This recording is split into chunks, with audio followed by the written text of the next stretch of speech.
Okay.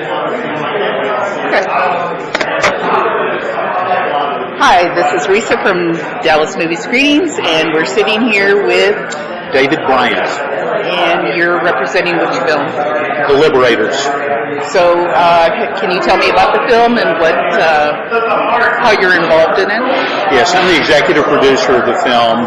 The director and producer and writer is Cassie Hay, who is based in Austin. The film is a documentary based on the theft in the closing days of World War II of 1,000-year-old cultural treasures by an American soldier who took them from a cave in Germany and mailed them to his mother in Whitewright, Texas, about 50 miles north of where we are right now. That sounds great. So how did the film come about? I mean, the film came about because the director, Cassie Hay, grew up in Denison, Texas, which is where part of the film takes place. And she heard about this story as she was getting ready to go to film school in New York City. She pursued the story for years until she had to make a living for quite a while. She moved back to Austin, Texas in 2013 and decided it was time to make this. So it's based on a true story? It is. It's absolutely. It's a documentary based on a true story that spans about 50 years. Wow, that's great. Is there a book that's it's based on? It's not based on a book, but there has been news coverage and a book or two written about some of these events. There must have been a lot of research to try to get this story together. Yes, the story centers on a fellow named Willi Korte, who is a German art detective. And when the events occurred, he was a graduate student in Washington, D.C., who was asked to try to research what might have happened to these treasures that were taken from what was then East Germany. And he pursued it, sleeping in his car, searching through archives for months at a time. And the film tells you how ultimately he and others were able to identify the thief and track down almost all, but not all, of these treasures. Wow, that's amazing. So did his mother just have him in his house, her house?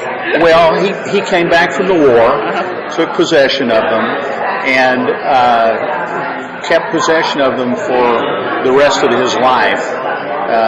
He ran a hardware store with his brother in Whitewright, Texas, but as the film discusses, he also was gay and had a double life. He spent many of his weekends at an apartment here in Dallas and always had these treasures either at one location or another in his life. After he passed on, his brother and sister inherited them and ultimately decided to try to sell some of them and did so.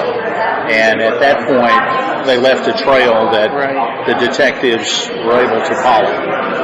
So did you get like interviews with everybody or? Absolutely. There are extensive number of interviews of people who were involved in both the specific events and also the general subject matter of the recovery of art and cultural treasures lost in wartime. Did the brother and sisters know that the art was stolen? Did they? They knew it. They knew that it had come back from the war. And it's the film also explores the different ways of looking at whether in fact it was stolen, because these 1,000-year-old treasures had been held in a church until 1938, and in 1938 Heinrich Himmler and the Nazis seized the church and the treasures, and therefore, in one sense, these were in the possession of the Nazis at the time that this American soldier mailed them back to Whitewright. It's amazing that he can mail them back. It is amazing. He was an officer, and they did not inspect it, especially in the closing days of World War II, the mail that officers sent back. So somehow they did arrive. That is great. How long did it take to film this? Although Cassie Hay worked on the story and the people to be interviewed for many years, the actual filming and production of the movie was done within 18 months. She generated about 80 hours of film footage and then had to edit it down to the 75 minutes that the film contains now. Gee, that's amazing. Has the film shown anywhere else? The film was shown and had its world premiere at the South by Southwest Film Festival in Austin on March 11th. So that's the only place that the film has appeared so far. So are you taking it to other festivals?